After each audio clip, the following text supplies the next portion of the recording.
Hi guys, welcome back to my channel. I hope आप लोग सब बहुत अच्छे होंगे। आज की वीडियो में मैं बताने वाली हूँ अकोमोडेशन के बारे में सब कुछ।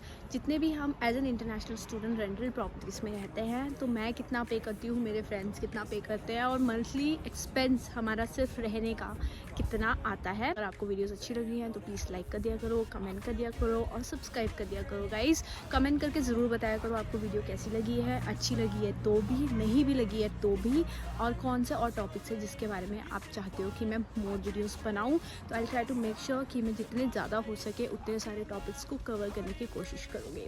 तो let's get started with the video. तो सबसे पहले मैं बताती हूँ हम किस तरीके के प्रॉपर्टीज़ में रह सकते हो। तो देयर आर 3 टाइप्स, ठीक है। सबसे पहले जो आता है हमारा आता है अपार्टमेंट्स। तो आप अपार्टमेंट में रह सकते हो। दूसरा आता है आप किसी भी घर को रेंट कर सकते हो।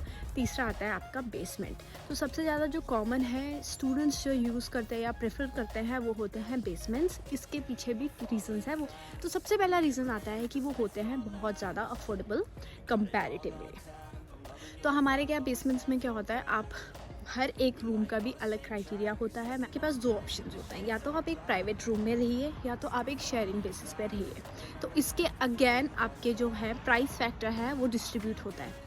सबसे पहले मैं बात करती हूँ शेयरिंग की, क्योंकि मैं अपने एक्सपीरियंस से स्टार्ट करती हूँ। तो स्टार्टिंग में जब मैं कनाडा आई थी I preferred sharing over a private room and अब मेरी थॉट्स चेंज हो गई है। जब आप स्टार्टिंग में कनाडा आते हैं मेरा ये परसेप्शन था कि वहाँ पर मेरे को कोई नहीं जानता, मेरा कोई नोन नहीं है, तो वहाँ पर मेरे को अगर मैं शेयरिंग में रहूँगी at least I will not feel lonely, I will not feel homesick. इस वजह से क्या होता है, शेयरिंग में रहने का ये बेनिफिट हो जाता है कि आप रोज़ एक इंसान से ऐसे मिलते हैं जिसके साथ आप धीरे धीरे एक बॉन्ड या कनेक्शन डेवलप करने लग जाते हैं और उसके वजह से आप इतना लोनली फील नहीं करते हैं। पर इसके साथ ना एक डीमेरिट भी है। वो डीमेरिट ये है, आपका कोई पर्सनल स्पेस, प्राइवेसी नाम की कोई चीज़ नहीं रहती।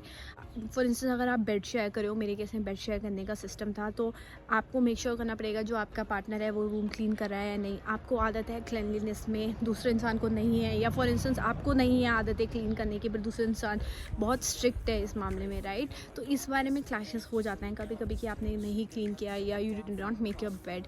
ये सारी चीज़ें भी हो जाती हैं, मेरे साथ हुई थी।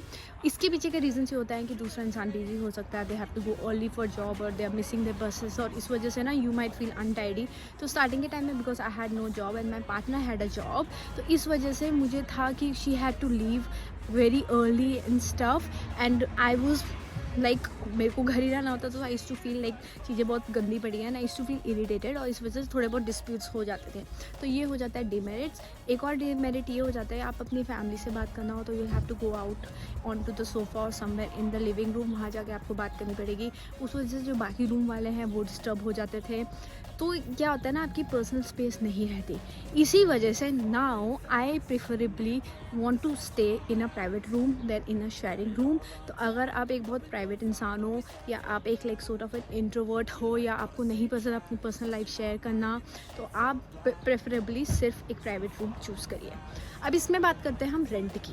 जो हमारा शेयरिंग रूम होता है ऑब्वियसली उसका रेंट कम होता है एंड प्राइवेट रूम का रेंट थोड़ा ज़्यादा होता है। तो डिफरेंस क्या होता है मैं आपको बताती हूँ। तो जिस रूम में मैं रह रही थी वो जब मैं शेयरिंग में रह रही थी तो आई हैड टू पे ओनली $350। उसमें मेरा सारी यूटिलिटीज़ इंक्लूडेड थी। आपको ये चीज़ का भी ज़रूर ध्यान देना है कि आपका सारी यूटिलिटीज़ इंक्लूडेड हो, उसमें वाईफाई बिल भी आता है, आपका सारा हाइड्रो पावर सब कुछ, water, everything it's included and उसके साथ साथ आपकी वॉशिंग भी इंक्लूडेड थी। तो हमारे वाले बेसमेंट में क्या है, आप हमारे पास वॉशिंग मशीन है एंड ड्रायर्स हैं, तो उसका हमें कोई एक्स्ट्रा पे नहीं करना पड़ता। तो जो बाकी लोग पे करते हैं तो उसके बारे में भी मैं बात करती हूँ। तो आपको सब कुछ शेयर, आपका सब कुछ इंक्लूडेड होता है उसी अमाउंट में जितना आप पे कर रहे हो। तो वो मेरे केस में था 350। बाद में बिकॉज मेरी roommate move out of that place and वहाँ पर I started living alone and then I realise कि प्राइवेसी कितनी ज़्यादा इंपॉर्टेंट थी एंड मैं कैसे उसमें कॉम्प्रोमाइज़ कर रही थी। सो आई डिसाइडेड कि इसके बाद आई will not be taking a shared room, I will go for a private room only and luckily और कोई वहाँ पर आया भी नहीं। तो पहले जब मैं शेयरिंग का 350 दे रही थी उसी रूम का अब मेरे को 500 पे करना पड़ता है। वो है क्योंकि वो एक प्राइवेट रूम हो गया है, सारा कुछ आई एम यूजिंग। तो अब मैंने सोचा था अगर 350 700 होगा शायद मुझे 700 पे करना पड़ेगा। नो, तो इसमें क्या होता है, कैलकुलेशंस आती है कि जब 2 लोग होते हैं तो वो ज़्यादा पानी यूज़ करेंगे, ज़्यादा इलेक्ट्रिसिटी यूज़ करेंगे, तो वो बिल्स भी इंक्रीज़ होंगे। तो उस रेशियो में वो जब आप सिंगल रूम हो तो आप कम पानी यूज़ करोगे, कम इलेक्ट्रिसिटी यूज़ करोगे, जो भी उनकी यूटिलिटीज़ या फैसिलिटीज़ है वो आप कम यूज़ करोगे, इस वजह से वो चार्ज कम हो जाता है। इस वजह से मैं प्राइवेट रूम का पे कर रही हूँ 500। नेक्स्ट ऑप्शन होता है यहाँ पर कि आप कोई पूरा हाउस को आप रेंट कर लें। अगर उसमें 2 रूम्स हैं या 3 रूम्स है या सिंगल 1 BHK हाउस है तो वो डिपेंड करता है। तो 1 BHK का जो रेट चल रहा है वो स्टार्ट होता है एक हाउस का $1000 से चला जाता है up to $1250। I am talking about Winnipeg specially, but आजकल तो कनाडा में हर जगह पे ही ऑलमोस्ट सेम ही रेट चल रहा है। इसमें आप क्या कर सकते हो, अगर आप 2 BHK या 3 BHK देखते हो तो मेरे कोई फ्रेंड्स हैं जो 2 BHK में रह रहे हैं, they are paying 1200 for a house. उसमें क्या कर रहे हैं, उसमें उनकी बाकी सारी यूटिलिटीज़ वगैरह इंक्लूडेड नहीं है, तो आपका वाईफाई बिल $50 करीब आ जाता है, आपका हाइड्रो एंड स्टफ सब कुछ मिला के $150 एक्स्ट्रा काउंट हो जाता है। तो उसमें आप क्या कर सकते हैं, अपने अंडर आप वो जैसे कि बाकी रूम्स है तो आप उनको अलग से रेंट आउट कर सकते हैं, वो इनकम से आपको कॉम्पनसेट हो जाएगा। तो वहीं पर आपकी बात बन जाती है यही कि आपको $500 करीब वो घर में पर्सनल रूम पड़ जाता है। तो वहाँ पर भी यही चीज़ होती है। और अगर आपका वॉशिंग मशीन वगैरह इन कैबिनेट होता है तो उसमें भी आपके मनी बच जाते हैं। तीसरी चीज़ आती है जी अपार्टमेंट्स। बहुत सारे लोग हैं जो अपार्टमेंट्स में रहते हैं। 1 BHK अपार्टमेंट होता है तो वो उन लोगों के लिए होता है, फॉर इंस्टेंस कोई कपल रह रहा है तो they prefer a 1 BHK apartment over a 2 BHK, क्योंकि वहाँ दूसरे रूम में कोई और रह रहा है तो sharing that personal space again it's a matter. तो अगर मैं बात करूँ 1 BHK अपार्टमेंट की तो वो भी स्टार्ट हो जाता है $1000 से। 2 BHK अपार्टमेंट्स मैंने देखे हैं तो वो स्टार्ट होते हैं $1150 से, एंड 3 BHK अपार्टमेंट्स मैंने देखे हैं स्टार्ट हो जाते हैं $1400 से, और वो अप टू 1500-1600 भी मैंने देखा है। अगेन ये सब कुछ मैटर करता है कि आपकी लोकेशन कहाँ पर है, आपका जो भी प्रॉपर्टी जहाँ पर आप रह रहे हो वो बस स्टॉप से अगर नियर होगा तो उसके प्राइसेस थोड़े से ज़्यादा होंगे कंपैरेटिवली। अगर वो और ऐसी जगह पे है जहाँ पर क्लोज वॉलमार्ट है, फॉर इंस्टेंस कोई मॉल है या कुछ है, तो उन प्रॉपर्टीज़ के रेट कंपैरेटिवली बढ़ जाते हैं। और इस बात का ज़रूर ध्यान रखना चाहिए जब आप कोई प्रॉपर्टीज़ रेंटल के लिए ढूंढ रहे हैं कि बस स्टॉप्स नियर हो, क्योंकि वॉकिंग करना समर्स में तो ओके है बट विंटर्स में बहुत डिफ़िकल्ट हो जाता है गाइस। स्नो में बहुत ज़्यादा प्रॉब्लम क्रिएट हो जाती है। तो ये तो मैंने बता दीजिए आपको तीनों अलग अलग प्रॉपर्टीज़ कैसे रेंट करनी है, क्या नहीं करनी है। अब नेक्स्ट बात करते हैं हमारे खर्चे की। तो मैं आपको ये एक टिप दूंगी कि जब आप स्टार्टिंग में आ रहे हैं आप इंडिया से भी ऑनलाइन फेसबुक मार्केट प्लेस में ढूंढ सकते हैं, या अगर आपके कोई फ्रेंड्स वहाँ से बनते हैं या कोई आपका नोन है तो उनके थ्रू भी आप यहाँ पर प्रॉपर्टीज़ देख सकते हैं। Just keep one thing in mind, यहाँ पर फ्रॉड्स भी होता है तो आप ओवर पैसे मत दीजिएगा, बट इस ऑल्सो पीपल टेक सिक्योरिटी। तो जितना आपका रेंट होता है, जैसे मेरे केस में मेरा रेंट था 350, तो मुझे 350 एज अ सिक्योरिटी अमाउंट पे करना पड़ा, and when I will leave that property मेरे को वो मिल जाएगा अगर मैंने कोई नुकसान नहीं किया हो तो उसके अगेंस्ट वो उस सिक्योरिटी को रखते हैं। तो आपको सिक्योरिटी पे करना पड़ता है। तो स्टार्टिंग मंथ में मेरे को वो घर पे रहने के लिए पड़ गया था $700। 350 मेरा सिक्योरिटी अमाउंट था, 350 मेरा रेंट। अभी भी मेरी सिक्योरिटी मेरे ओनर के पास है, तो जिस दिन I will move out of that place I will get my security back.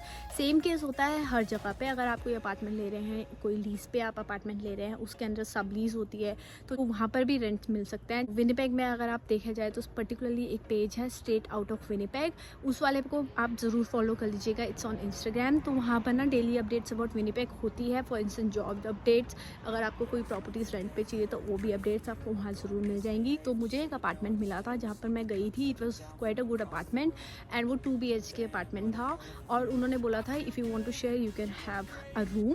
तो वो एक रूम का for a single person, like if I want to take a private room I had to pay 470, otherwise I had to पे 350 with everything included. तो वो भी काफ़ी अच्छा था, but I am okay with my basement. तो अभी मैं शिफ्ट नहीं कर रही हूँ। In the future if at all I shift I will definitely let you know about that. तो ये हो जाता है जी हमारे रेंटल प्रॉपर्टीज़ फॉर स्टूडेंट्स और इंटरनेशनल स्टूडेंट्स। अब एक बहुत इंपॉर्टेंट चीज़ है जो आपको ध्यान रखनी है एज एन इंटरनेशनल स्टूडेंट। सबसे पहले चीज़ आप फ्रॉड से बचे। बस सब लीज़ वगैरह देखिए या कोई लीज़ देखिए, एग्रीमेंट देखिए, है ना, कि आपके पास वो एक एग्रीमेंट मिले, लीज़ एग्रीमेंट, कि आप वहाँ पर रह रहे हो, तो उसी के बाद आप पेमेंट कीजिए, अदरवाइज़ आप पे मत कीजिए। दूसरी चीज़ ये है कि किसी ने बोल दिया कि आप आके रह लेना, आप एडवांस दे दो, आप पहले वहाँ प्रॉपर्टी जाके चेक करो अगर वो प्रॉपर्टी ठीक है या नहीं। कभी कभी लोग क्या करते हैं ना, फ़ोटोज़ कुछ और डाल देते हैं और प्रॉपर्टीज़ निकलती कुछ और है। तो इस बात का भी आपको खास ध्यान देना है कि आपके साथ ये फ्रॉड ना हो जाए। तीसरी चीज़ ये है कि जस्ट मेक श्योर कि आप स्टार्टिंग में आ रहे हो, आपके पास जॉब नहीं होगी, तो try to find a property that is the least expensive for you, right. आप अपने एक्सपेंसेस को मेजर करोगे। एक और मेरा वीडियो आने वाला है जिसमें मैं बताऊंगी कि without a job how did I manage, and मेरे पर मंथ कितना एक्सपेंसेस आते थे, and for the first 3 months and after a job how I manage. तो I am going to make a video on that, तो आपको वो भी मेरे इस चैनल में मिल जाएगी।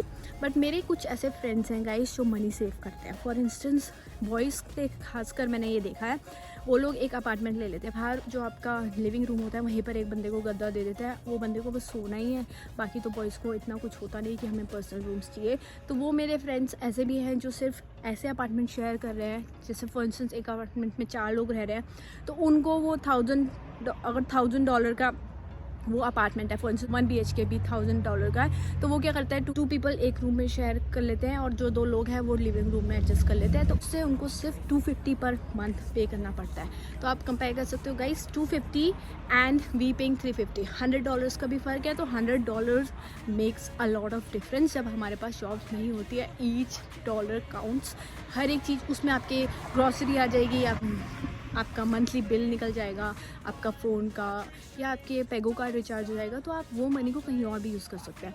तो आप अगर ऐसी प्रॉपर्टीज़ देखते हो तो वहाँ पर आपके मनी ज़्यादा सेव होते हैं। तो मेरे फ्रेंड्स हैं जो सिर्फ $225 पे कर रहे हैं, शेयरिंग में रह रहे हैं, उनका एडजस्टमेंट थोड़ा ज़्यादा करना पड़ता है, आपको ज़्यादा कॉम्प्रोमाइज़ करना पड़ता है, but then again you are saving on the dollars. तो ऐसे ऐसे करके आपको अलग अलग जगह पे अलग अलग प्राइस की प्रॉपर्टीज़ रेंट पे मिल जाती है। अगर वीडियो अच्छा लगा होगा गाइस तो please like, do comment and tell me इनको क्या पसंद आया, क्या नहीं, what else I can change for the next video आपको किस टॉपिक पे चाहिए, and please do not forget to subscribe. मिलते हैं अगली वीडियो में, till then bye bye. We like all the same tracks, listen all night in the sheets all black. Said I'm falling fast, don't remember life before you.